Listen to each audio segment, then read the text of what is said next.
In 2015, a group of people with vision and imagination took a big step, reaching across time to transform an aging historic barn into a community gathering place where people could explore their shared heritage and connect it to life today. This is the story of that barn, including how it was used in the past, how it was saved and restored, and how it is serving people today. This story begins with the land, the Flint Hills tallgrass prairie, for millennia the home of indigenous people, including the Osage and Kansas nations. After U.S. government policy forced their removal, the rich prairies of the area were opened for white settlement. One of the first to arrive was Charles Rogler, a young Austrian immigrant who walked from his home in Iowa westward to build a new life, eventually establishing his homestead a few miles north of Matfield Green, Kansas in 1859. Charles's new home was later named Pioneer Bluffs for the family's pioneer heritage and for the high rocky bluffs from which this early photo was taken. Located in one of the finest grazing regions in North America, the Rogler Ranch prospered, and in 1915, Charles's son Henry built a wonderful new barn to serve the growing operation. At 40 by 70 feet, the barn was one of the largest ever built in the county. To celebrate its completion, the Roglers held a big old-fashioned barn dance attended by nearly 300 people. Some even came in motor cars from as far as 50 miles away. Cake and coffee were served at midnight. It's part of what would become a long-standing tradition of music at Pioneer Bluffs. Henry Rogler was a fiddle player himself, as a boy selling Youth's Companion magazines to earn points towards the purchase of his first fiddle. In later years, ranch cowboys such as Joe King often shared fiddle songs with Henry. The barn was the pride of the neighborhood and served many purposes, including housing workhorses, grain, and equipment. Here, a belt from a tractor is used to power the corn sheller. But one of the main functions of the barn was storing hay in the enormous loft. The barn roof had been designed in the typical four-paneled gambrel style, creating the high arched loft ceiling to maximize storage space for hay. But how did they get the hay up there? This photo of a similar barn illustrates the process. A horse-drawn wagon would pull up with a load of loose hay, this was before baling was common, and park underneath the large open hay mow door. A big hay fork on a track running the length of the ceiling would be pulled to the outside, lowered down to grab up a big pile of hay, raised back up, and pulled on the track back into the loft to drop the hay down. A crew of several workers with pitchforks inside the barn would spread out the load of hay, a hugely labor-intensive process. Later, after hay balers became common, an elevator carried baled hay up. This actual video from the Rogler archives shows this process.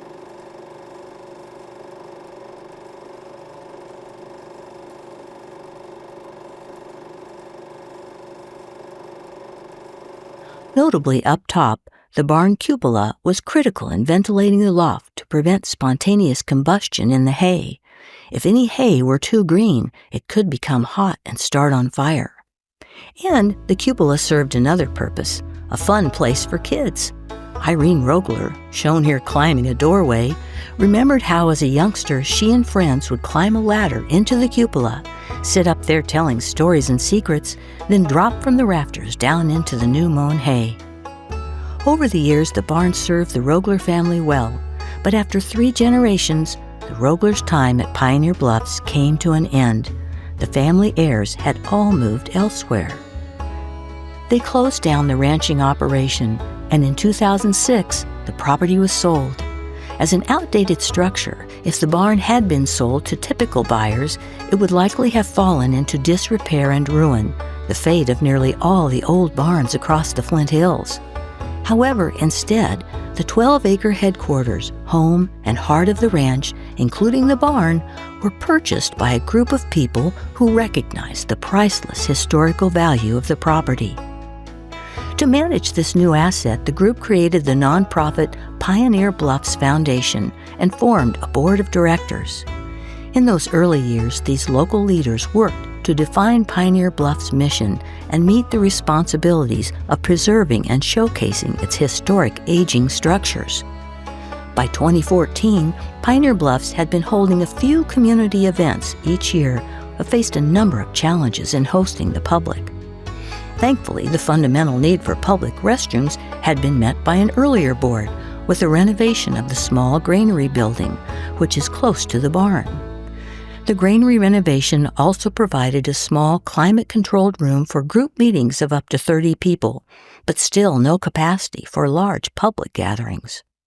As the biggest structure on the grounds, the barn was the natural location for hosting public events.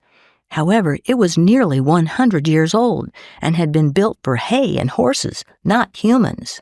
The downstairs gravel area was uneven to walk on or set tables and chairs on, and it couldn't be swept and cleaned. During public events, the columns obstructed the view and lighting was poor. More importantly, the enormous upstairs hayloft was not usable. First, the narrow stairs up to it were not suitable for the public. Further, the loft floor was damaged, and there were dangerous openings in the wall. But most concerning was that the supports beneath the second floor were definitely not up to code to safely hold large groups of people upstairs. Leaky doors and gaps in the siding and windows were letting in dirt, and especially rain and snow, damaging the wood. Finally, the roof was leaking, a fundamental threat to the entire structure. The barn was definitely in trouble. But everyone loved it. Its old wooden walls and huge loft ceiling held the magic of early days of farming and ranching in the Flint Hills, and it had incredible potential as an event space to fill a real need in the community. Therefore, in their strategic plan, the Pioneer Bluffs board and its director, Lynn Smith, courageously set the goal of a major barn restoration to be completed on the barn's 100th birthday in 2015. First, of course, they needed to get estimates of costs and raise significant funds. Fortunately, back in 1990, the Rogler family had already gone through the lengthy process of listing Pioneer Bluffs on the National Register of Historic Places. The application included detailed history and photos such as this one showing Henry's son Wayne with his prize Hereford steer around 1918. Listing on the National Register increased the barn's eligibility for certain grants, including the Kansas Department of Commerce Community Service Tax Credits, for which Pioneer Bluffs applied and was approved.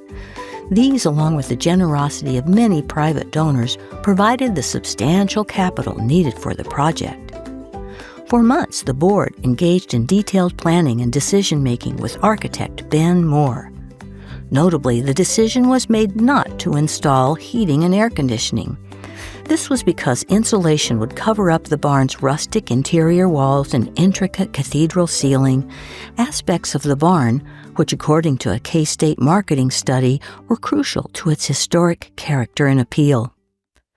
Finally, after 16 months of fundraising and planning, the project contractor Rick Mitchell of Mitchell Markowitz Construction began work in 2015, the barn's centennial year. However, there was one element of excitement developing at this point that was somewhat stressful. In its strategic plan, the board also decided that among other uses, the restored barn would provide a lovely historic wedding venue for Flint Hills families. This would bring large numbers of people to Pioneer Bluffs, as well as generating important revenue to help maintain the barn. Accordingly, several weddings had been booked for October, in addition to the traditional fall festival, since the project was estimated to be completed during the summer, and plenty of time for these events. However, as is common in construction projects, there were delays, and instead of work beginning in March, it began in June. Everyone knew work had to be completed by October, in time for the usual fall festival, but even more importantly for the weddings. Dashing the dreams of brides and grooms and their families was out of the question, but would the work be finished in time? To begin, throughout the restoration process, Pioneer Bluffs had a special friend in board member John Wilson, a rancher from northwest Chase County with construction experience. John volunteered to be on site during work each day, supervising, assisting, and resolving the numerous issues which inevitably arose. Also, when board members and visitors would frequently come by to see how work was going, John would take them around and explain what was happening. Job 1 of the restoration was to reinforce the structure to make sure the upstairs floor could safely support the weight of large groups of people. 3 strategies were employed to do this. The first was strengthening the supporting columns downstairs, replacing the old limestone bases with substantial new concrete footings. All the column bases were dug out and rebar was installed. Strong concrete footings were then poured underneath each column. The second strategy was to install steel reinforcement overhead in the stringer beams and along each column, strengthening the entire structure. Importantly, the steel was introduced in a historically sensitive way, preserving the character of the barn. The final strategy to strengthen the loft floor was to install a second 2x8 pine joist sistered alongside each existing joist, doubling their strength. Scaffolding was set up to allow workers access above. The new reinforced joists retained the beauty of the downstairs ceiling while ensuring the safety and stability of the second-story loft. Next, work began to put in a new floor downstairs. The old concrete in the south end was jackhammered out. Along with reinforcing rebar, a moisture barrier was laid down to prevent the new cement floor from sweating and becoming slick under certain conditions. Workers spread out the new cement as it was being poured, and after the large gas-powered trowel smoothed the area, they hand-troweled around the columns and edges. During this process, John Wilson had them save an old cement piece with the original 1915 construction date. This was installed in the new floor, and next to it, they carved in the centennial restoration date of 2015.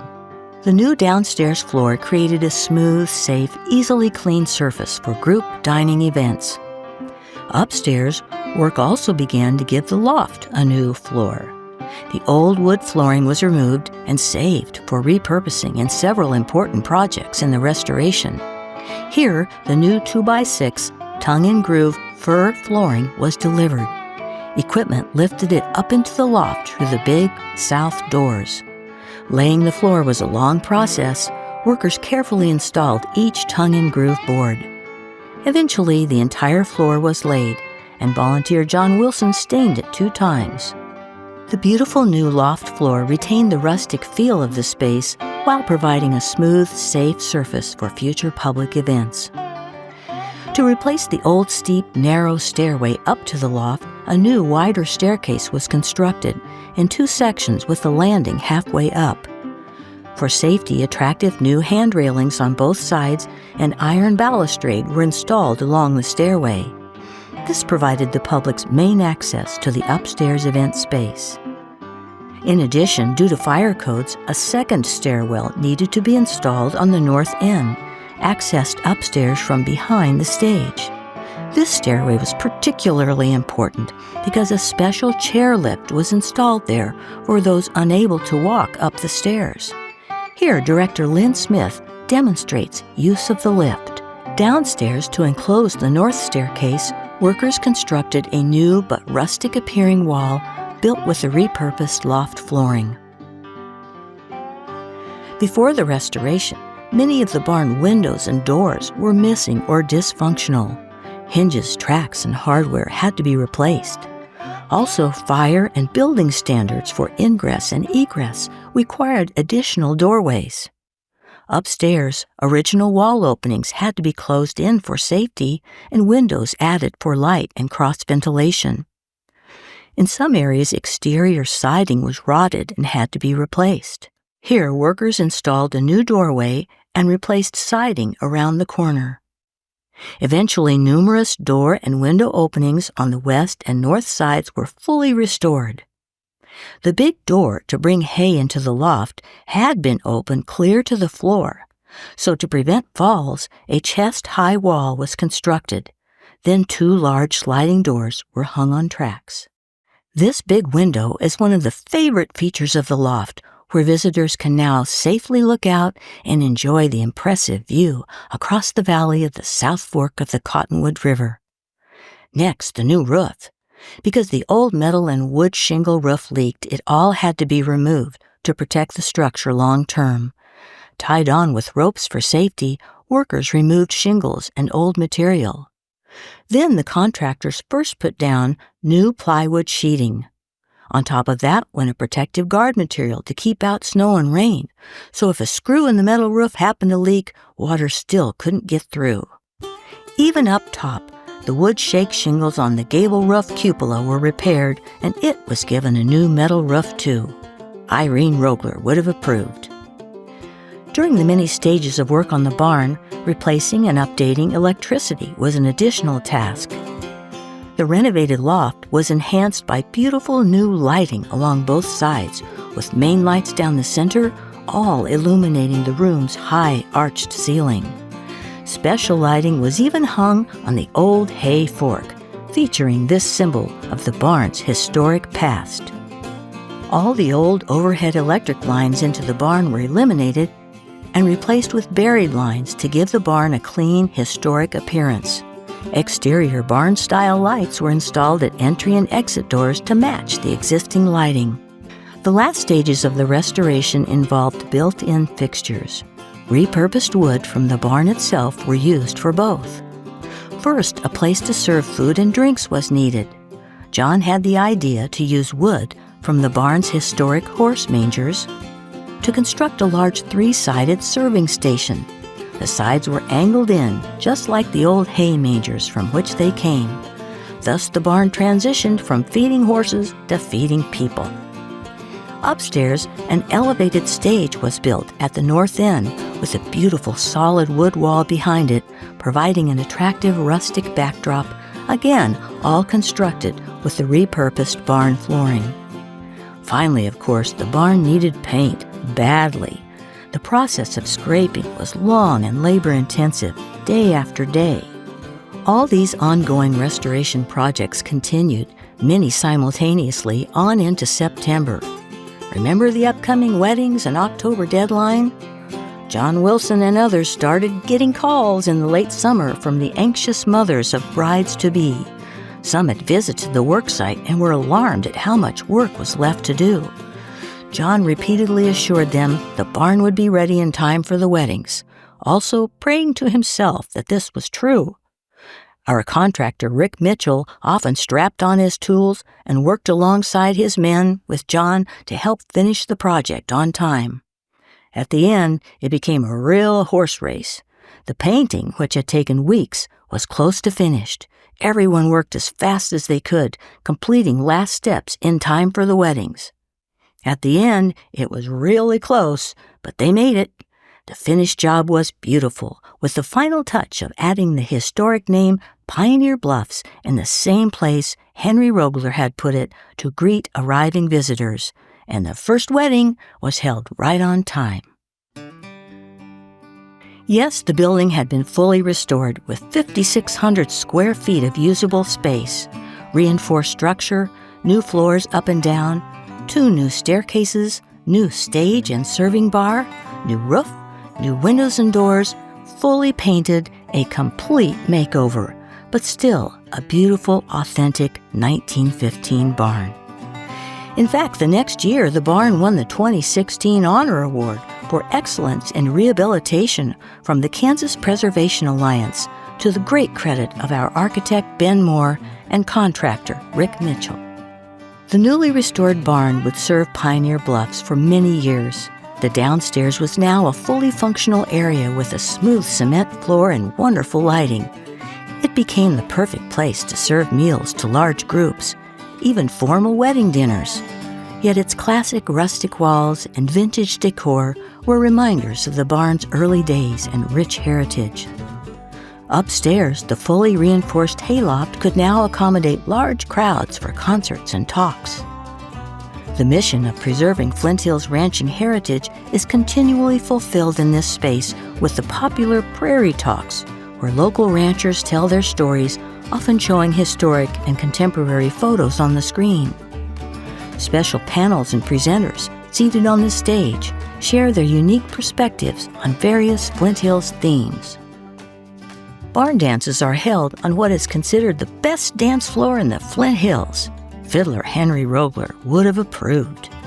Also continuing Henry's musical tradition, the upstairs stage is used for a variety of concerts, showcasing local bands and celebrating Western cowboy culture. Finally, the upstairs loft provides the setting for wedding ceremonies, where many couples say their vows, making it a special place in the hearts of local families.